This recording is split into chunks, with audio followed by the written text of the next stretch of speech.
మన ఆంధ్రప్రదేశ్లో కూడా మరి వ్యవసాయం తర్వాత ఎక్కువగా నేతన్నలు ఉన్నారన్న విషయం కూడా తెలియజేస్తూ మరి ఏదైతే 14-19లో మరి నేతన్నలకు స్వర్ణయుగంగా జరిగిందన్న విషయం కూడా తెలియజేస్తూ మరి నేతన్నలు పడుతున్న కష్టాలు తెలుసుకొని మరి 14-19లోనే నేతన్నలకు 50 సంవత్సరాలకే పెన్షన్ అమలు పరిచిందే చంద్రబాబు నాయుడు గారు అనే విషయం తెలియజేస్తూ మరి కూటమి ప్రభుత్వం అధికారంలోకి రాగానే మరి 50 సంవత్సరాలకే 4000 పెన్షన్ అందజేస్తున్న ప్రభుత్వం కూటమి ప్రభుత్వం.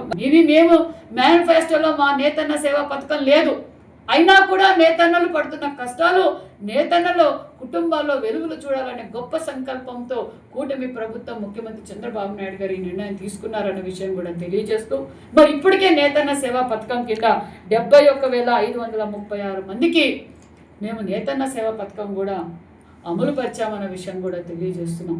నేను ఈ మీడియా ద్వారా కూడా తెలియజేసేది ఒకటే, ఈ నెల 20వ తారీఖు ఈ నెల 25వ తారీఖు వరకు కూడా అప్లికేషన్స్ తీసుకున్నాం. ఎవరైతే నేతన్నలు ఉన్నారో మగ్గం నేస్తున్న ప్రతి నేతన్నకు అందజేయాలని గొప్ప సంకల్పంతో ముఖ్యమంత్రి గారి దశాదిశ నిర్దేశ మేరకు ఈ నెల 25వ తారీఖు వరకు కూడా అప్లికేషన్స్ తీసుకున్నాం.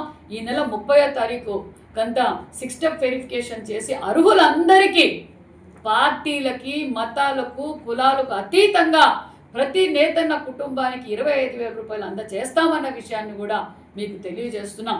కొంతమంది గొడ్డలి పార్టీ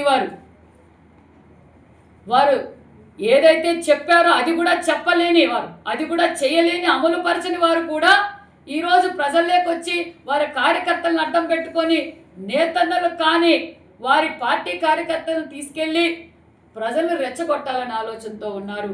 నేను తెలియజేసేది ఒకటే, నేతన్నలందరికీ ఎవరైతే అర్హులు ఉన్నారో వారందరికీ నేతన్న సేవా పథకం అమలు పరుస్తున్నామన్న విషయాన్ని కూడా మరొక్కసారి తెలియజేస్తూ వైసీపీ పార్టీకి ఈరోజు నేతన్నలు గుర్తొచ్చారు, ఈరోజు బీసీలు గుర్తొస్తారు, ఈరోజు ఇరిగేషన్ ప్రాజెక్టులు గుర్తొస్తాయి, ఈరోజు పరిశ్రమల గురించి మాట్లాడతారు.